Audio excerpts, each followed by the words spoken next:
જયારે ગણિતના પ્રોફેસર હતા ને ગરીબ વિદ્યાર્થીઓને બધો પગાર આપી દેતા ને ત્યારે અમુક હોશિયાર વિદ્યાર્થીઓ એકબીજાને પાછળ રાખી દેવા માટે કાવા દાવા કરતા, ઝઘડા કરતા. ત્યારે એક વખત પોતાના વર્ગખંડની અંદર એમણે કેવો સરસ પ્રયોગ કર્યો. પ્રોફેસર તીર્થરામે આમ બ્લેકબોર્ડ ઉપર એક લીટી દોરી અને પોતાના છાત્રોને કહ્યું કે આ લીટીને છે ને નાની કરી દો.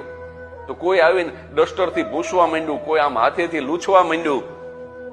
અને ત્યારે પ્રોફેસર તીર્થરામ બોલાતા કે આ લીટીને સ્પર્શ કર્યા વગર નાની કરી દો.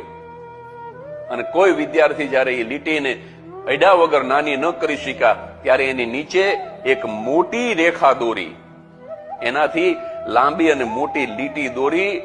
અને પ્રોફેસર તીર્થરામે વિદ્યાર્થીઓને સમજાવ્યું હતું કે આપણી લીટી જો લાંબી કરીએ ને તો આપોઆપ બીજાની લીટી ટૂંકી થઈ જાય, પણ બીજાની લીટીને ભૂસવાનું દુષ્કૃત્ય ક્યારેય ન કરશો. આ પણ સ્વામી રામતીર્થના જીવનનો જ પ્રસંગ છે.